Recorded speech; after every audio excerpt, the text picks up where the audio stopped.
मायापति मायागन में बैठ कर 4 बजे हम कोई नहीं रह लिया पता हुआ एहो माज कौन नहीं रहे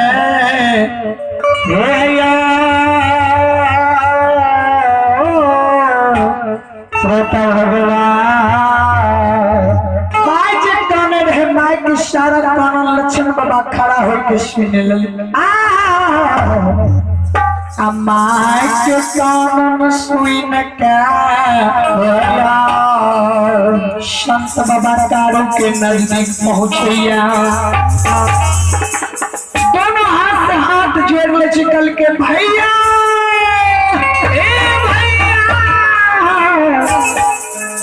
आहो भैया जे नहीं भैया एक बार जाके माय के दर्शन दो भैया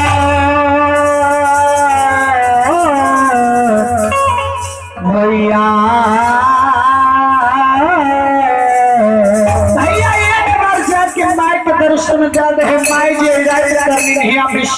मार भैया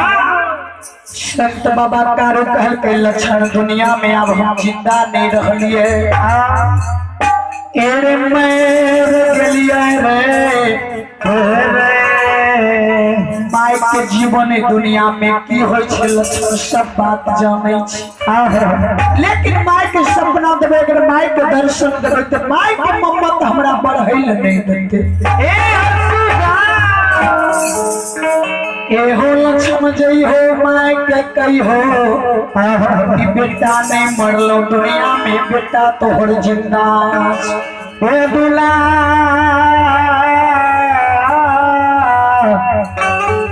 बलरुआ बेटा बन के दुनिया में सारा प्राप्त माय के तू क्या दी है लक्ष्मण तोरे से माय के दुनिया में स्वार्थ है एहो जल्दी से दूध दूही के पिला दे लक्षण हम लाठा से चल जेबो आज लक्षण बाबा कहे छे भैया सब गाय दूही के नगर महापुरा के भेज दलिए रे एको गो गाय अखनी भैया ने लागतो ओ गुलरा कल के हे लक्षण लक्ष्मी के हमर गुण है तो तनियों को जरूर लाग जते तू गाय के बछड़ों के खोल दो एहो भैया के दिल के जांचल जे गाय 6 महीना से दूध नहीं दे रहे ताई गाय के बछड़ों लक्षण बाबा खोल दिए ए संत बाबा कारी सब लीला के देखे छी लक्षण हमरा जर कोन लीला क्या रहले जे गाय दूध में दई रहे ते बछड़ों के लक्षण में बाजे खुपेल दल कई संत बाबा कारी बाबा भोले दानी के पुकार करे छे हो बाबा भोले दानी आ दरबार लीला लाठा पर हो बाबा भैर रहलै हो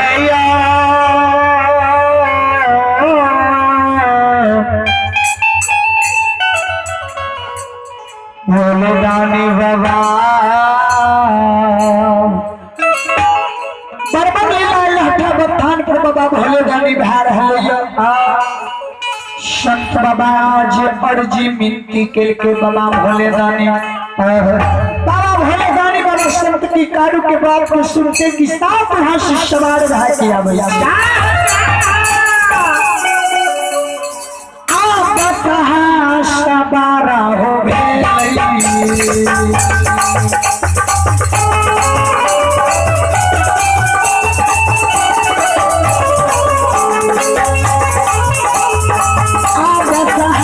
सवारा हो गए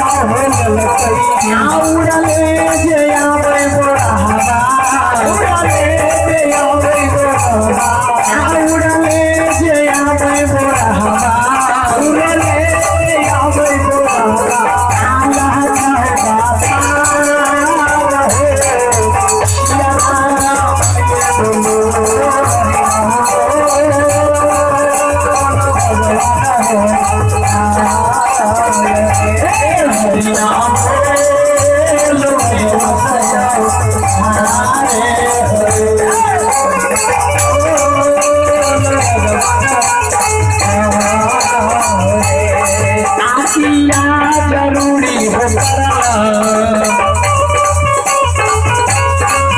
किया जरूरी हो पड़ला किया है जरूरी करला अरे दुलारुआ हो दुलारुआ हो हमारा बोलैला या बुढ़वा हमारा बोलैला या बुढ़वा हमारा बोलैला भड़ीवा हमारा बोलैला भड़ीवा हमारा होगा